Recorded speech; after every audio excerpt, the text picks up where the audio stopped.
It is so. The Count Claudio shall marry the daughter of Leonardo. Yea, my lord, but I can cross it. Any bar, any cross, any impediment will be medicine to me. I am sick and displeasure to them, and whatsoever crosses their happiness ranges evenly with mine. How canst thou cross this marriage? I think I told your lordship a year since how much I am in favor of Margaret, waiting gentlewoman to Hero. I remember. I can, at any unseasonable moment of the night, appoint her to look out at her mistress's chamber window. What life is in that to be the death of this marriage? The poison of that lies in you to temper it. Go you to the prince, your brother. Spare not to tell him that he hath wronged his honor in marrying the renowned Claudio, whose estimation do you mightily hold up to a contaminated stale, such a one as Hero. And what proof shall I make of that? Proof enough to misuse the prince, to vex Claudio, undo Hero, and kill Leonardo. Look you for any other issue? Only to despite them, I will endeavor anything. Go then, find me a meet hour to Don Pedro and the Count Claudio alone. Tell them that Hero loves me. Intend a kind of zeal both to the prince and Claudio as, in love of your brother's honor, who hath made this match, and his friend's reputation, that you have discovered this. They will scarcely believe this without a trial. Offer them instances, which shall bear no less likelihood than to see me at her chamber window, and hear me call Margaret Hero. Bring them to see this the very night before the intended wedding, for in the meantime I will so fashion the matter that Hero will be absent, and there shall be such seeming truth of Hero's disloyalty that jealousy shall be called assurance, and all the preparation overthrown. Grow this to what adverse issue it can, and I will put in practice. Be cunning in the work of this, and I fee 1,000 ducats. Be you constant in the accusation, and my cunning shall not shame me.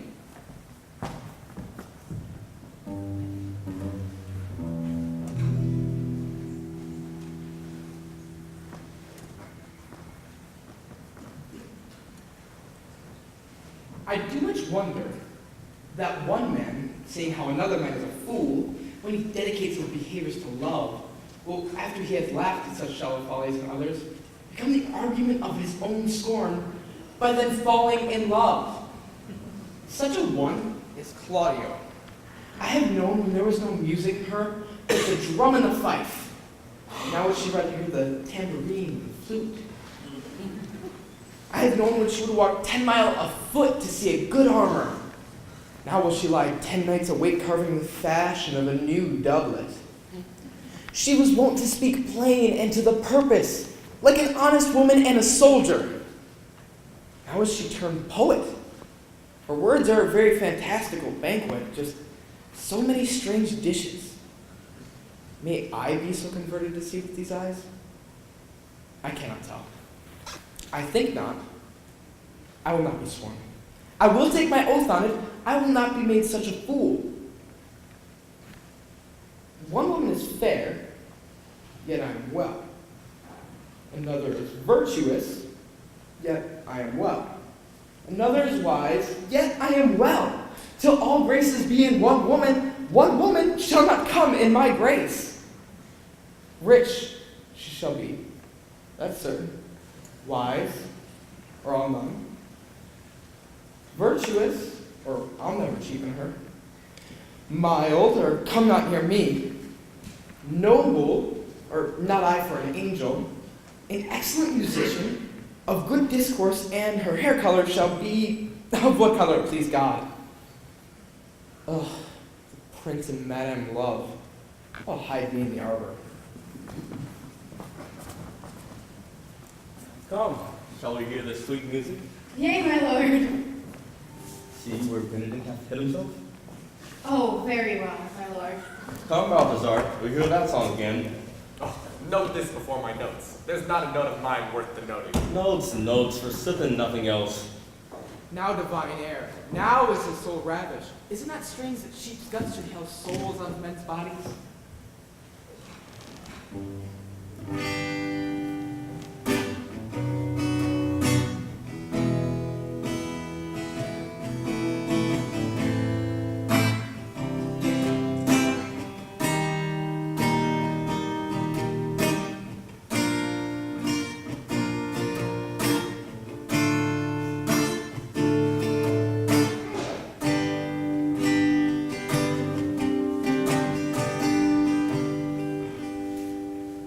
my troth, an excellent song. Oh, but an ill singer, my lord. No, no, Faith. Thou singest well enough. Yea, Mary, dost thou hear, Balthazar? Get us some excellent music, for we shall have some tomorrow night at the Fair Lady Hero's chamber window. I will do my best. Do so. Farewell. Come hither, Tina. What was it you were telling me of today? That your niece, the Lady Beatrice, is in love with Signor Benedict? Oh, aye! Stock on, the foul six. I did never think that lady would have loved any man. No, nor I neither, but most wonderful. She should so dote on Signor Benedict. Is it possible? He hath in all our behavior seemed ever to abhor. Is it possible? Sits the wind in that corner? By my troth, I don't know what to think of it, but that she loves him with an enraged affection. It's past the infinite of thought. Maybe she doth but counterfeit. Faith like enough. Oh God, counterfeit!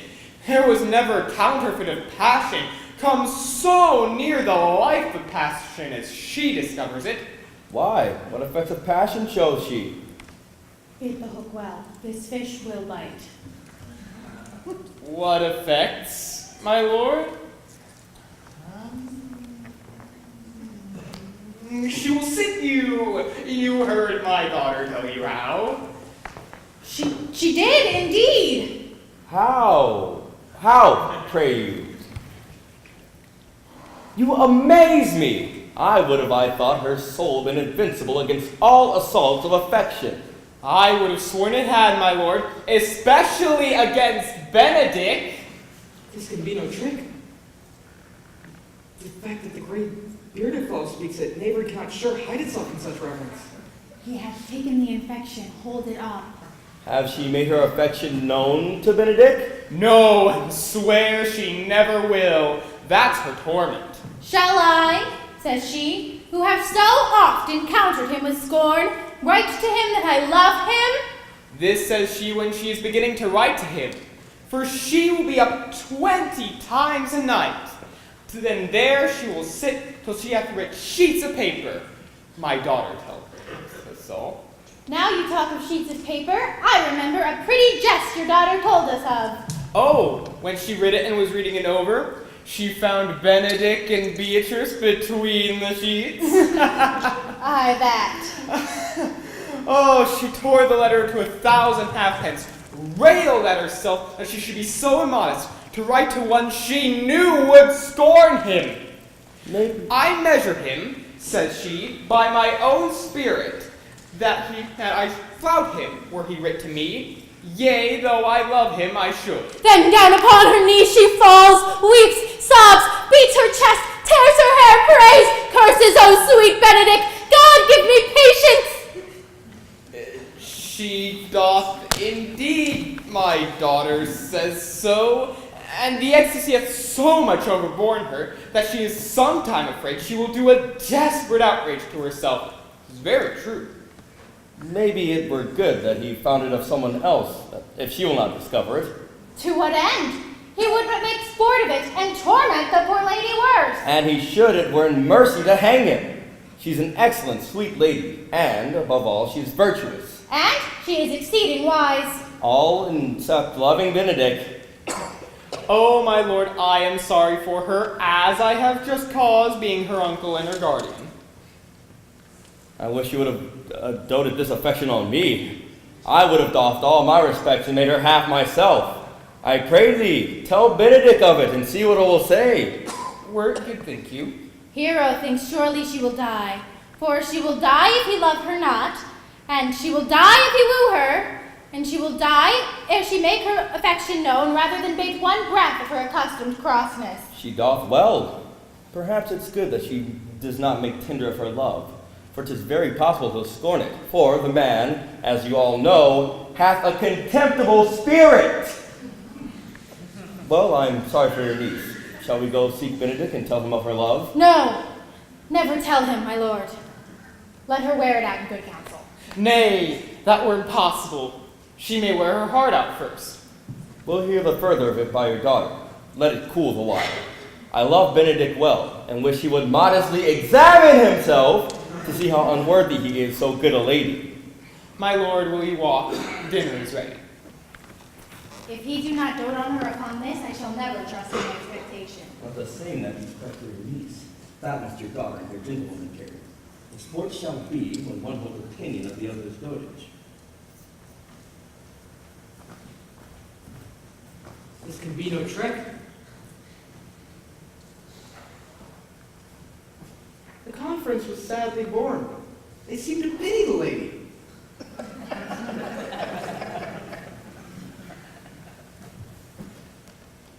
It seems her affections have their full bent. Love me.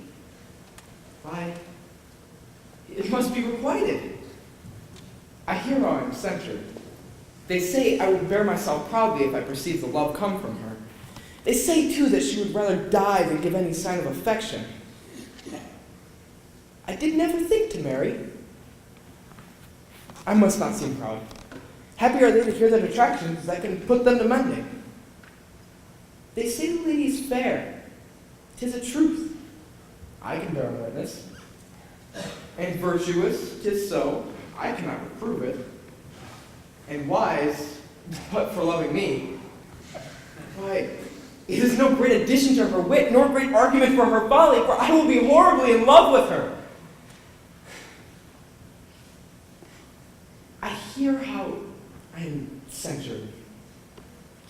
I may have some odd quirks and remnants of wit broken on me, for I've railed so long against marriage, but does not the appetite alter? The man loves the meat in his youth he cannot endure in his age. Shall these paper bullets and quips and scorns of the brain awe a man from the career of his humor? No!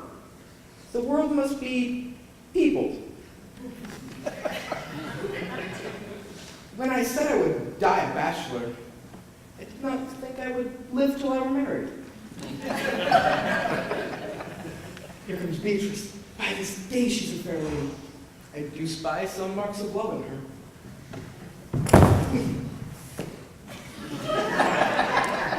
Against my will, I am sent to bid you come into dinner.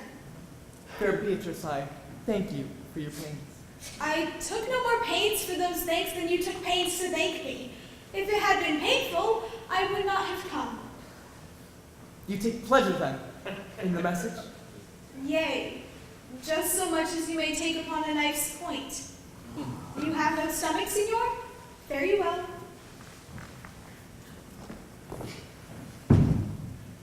Against my will, I am sent to bid you come into dinner. There's a double meaning in that.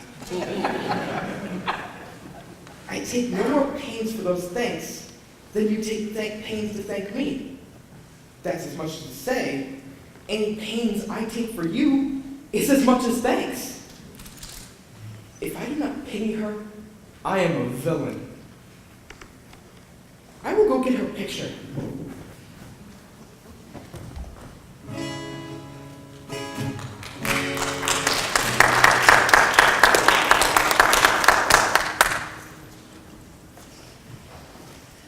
Good Margaret, run me to the parlor. There shalt thou find my cousin Beatrice speaking with the Prince Claudio. Whisper in her ear and tell her that I and Ursula do walk in the orchard, and our whole discourse is all of her. Say that thou overheardest us, and bid her steal into the bower. There she will hide her to listen to our purpose. This is thy office. Wear thee well in it and leave us alone. I'll make her come, I warrant you, presently. Now, Ursula, when Beatrice doth come, as we do trace the alley up and down, all our talk must be of Benedict. When I do name him, let it be thy part to praise him more than ever man did merit. My talk to thee must be of how Benedict is sick in love with Beatrice. Of this matter is little Cupid's crafty arrow made, but only wounds by hearsay. Now begin, for look, where Beatrice like a lapwing went close to the ground to hear our conference. The pleasantest angling is to see the fish greedily devour the treacherous bait. So I believe for Beatrice, who even now is couched in the woodbine coverture. Fear you not my part of the dialogue. And then will we near her, but her ear lose nothing of the false sweet bait that we laid for it. No, truly, Ursula, she is too disdainful. I know her spirits are as coy and wild as haggards of the rock. But are you sure that Benedict loves Beatrice so entirely? So says the prince and my new-betrothed lord. And did they bid you tell her of it, madam? They did entreat me to acquaint her of it, but I persuaded them. If they love Benedict, we should wrestle with affection, and never let Beatrice know of it. Why did you so? Doth not the gentleman deserve as full as fortunate a bed as ever Beatrice shall couch upon? Oh, God of love, I know he doth deserve as much as may be yielded to a man. But nature never framed a woman's heart of prouder stuff than that of Beatrice. Disdain and scorn rise sparkling in her eyes, misprizing all they look upon, and her wit values itself so highly that to her all matter else seem weak. She cannot love, she is so self-endeared. Sure, I think so. And therefore it were certainly not good she knew his love, lest she make sport at it. Why, you speak true. I never yet saw a man. How wise, how noble, young, how rarely featured. But she would spell him backwards. If bare-faced, she would swear the gentleman should be her sister. If tall, an agate very vilely cut. If low, lancel-headed, so turns she every man the wrong side out, and never give to simpleness and merit that which it purchaseth. Sure, such carping is not commendable. No, not to be so odd and from old fashions as Beatrice's cannot be commendable. But who dare tell her so? If I should speak, she would mock me into air, laugh me out of myself, press me to death with wit. Therefore, let Benedict, like covered fire, consume away in sighs, waste away inwardly, for a better death than die with mocks, which is bad as die with tickling. Still, tell her of it. Hear what she will say. No, rather, I will go to to Benedict, and counsel him to fight against his passion. And truly, I'll devise some honest slander to stain my cousin with. One doth not know how much an ill word may poison liking. Oh, do not do your cousin such wrong. She cannot be so much without true judgment, having so swift and excellent a wit as she is prized to have, as to refuse so rare a gentleman as Signor Benedict. He is the only Count of Italy, always excepting my dear Claudio. I pray you, be not angry with me, madam, speaking my fancy. Signor Benedict, for shape, for bearing, argument, and valor, goes foremost in report through Italy. Indeed, he has an excellent good name. His excellence did earn it ere he had it. When are you married, madam? Why, every day tomorrow. Come, go in. I'll have thy counsel on which attire is best to furnish me tomorrow. She's snared, I warrant you. We've caught her, madam. If it be true, then loving goes by halves. Some cupids kill with arrows, some with traps. What fires in my ears? Can this be true? Stand I condemned to pride and scorn so much? Contempt? Farewell, and maiden pride adieu. No glory lives behind the back of such. And Benedict, love on! I will requite thee, taming my wild heart to thy loving hand. If thou dost love, my kindness shall incite thee to bind our loves up in a holy band. For others say thou dost deserve, and I believe it better than reporting thee.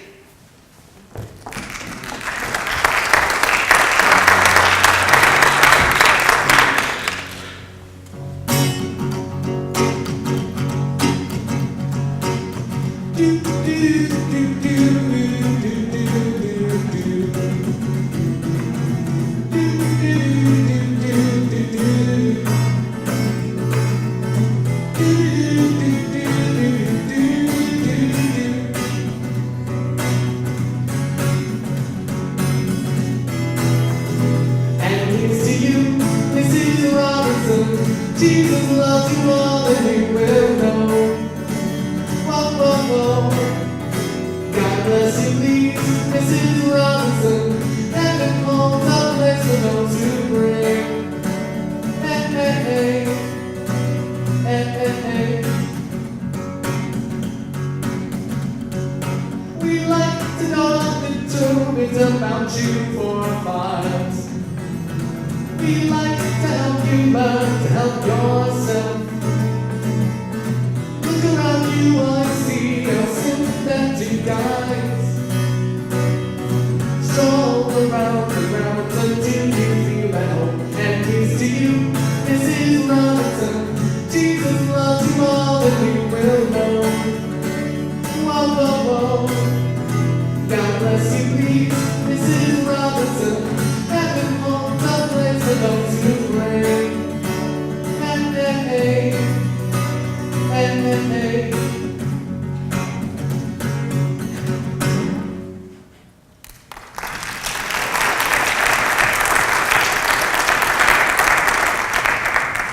I do but stay until your marriage is consummated, and then go I toward Aragon. I'll bring you hither, my lord, if you'll vouchsafe me. Nay, there must be as great a soil in the clause of your new marriage as to show a child his new coat and forbid him to wear it. No, I'll only be so bold as to ask Sir Benedict's assistance, for from the crown of his head to the sole of his foot, he's all mirth. Cupid hath twice or thrice cut Cupid's bowstring, and the poor little hangman dares not to shoot at him.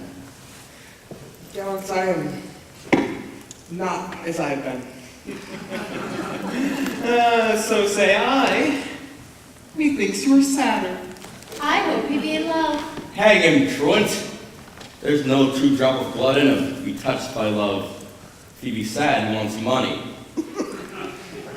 I have the toothache. Yet, say I, he is in love. If he be not in love with some woman, then there is no believing the old signs. He brushes his hat over the mornings. What should that bode? Aye. And rub himself with perfume. Can you smell him out by that? That's as much to say. The sweetest in love. The greatest note of it is in his melancholy. And when was he ever want to wash his face? That tells a heavy tale for the gentleman. Therefore conclude that the gentleman's in love. Nay, but I know who loves him. Someone would love him not had she known him. Yes, and his ill conditions, and in despite of all dies for him. She should be buried with her face upwards. Yet, is this no charm for the toothache? Come, old senor, will you walk with me? I have said 8 or 9 wise words which these hobby horses must not hear of. By my word to break with him about Beatrice. Tis even so. Hero and Margaret have played their part with Beatrice, and the two bears will not bite each other when they meet. My lord and brother, God save you. Good day, brother. If your leisure served, I would speak with you. In private? If it please you yet, Count Claudia may hear, for what I have to speak of concerns her. What's the matter? It means your lordship to marry tomorrow. You know she does. I know not that one. She knows what I know. Well, if there be any impediment, I pray you discover it. You may think I love you not. Let that appear hereafter, and aim better at me by that I will now manifest. For, my brother, I think he holds you well, and in dearness of heart, hath hoped to effect your ensuing marriage. Surely suit, ill spent and labor ill bestowed. Why? What's the matter? I came hither to tell you, and circumstances shortened, for she's been too long talking of. The lady is disloyal. Who, Hero? Even she, your hero, Leonardo's hero, every man's hero. Disloyal? I could say she were worse. Think of a worse title, and I would fit her to it. Go but with me tonight and see her chamber window Edward, even the night before her wedding day. If you love her then, tomorrow let her. But it would better fit your honor to change your mind. Can this be so? I'll not think it. If you will follow me, I will show you enough, and once you have seen more and heard more, proceed accordingly.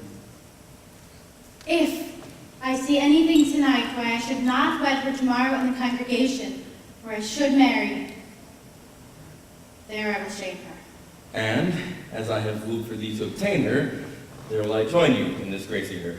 I will disparage her no further to you, and you are my witnesses. Bear cold until midnight, and let the issue show itself. Oh, day untowardly turned. Oh, mischief strangely thwarting. O plague by well prevented. So you will say when you have seen the sequel.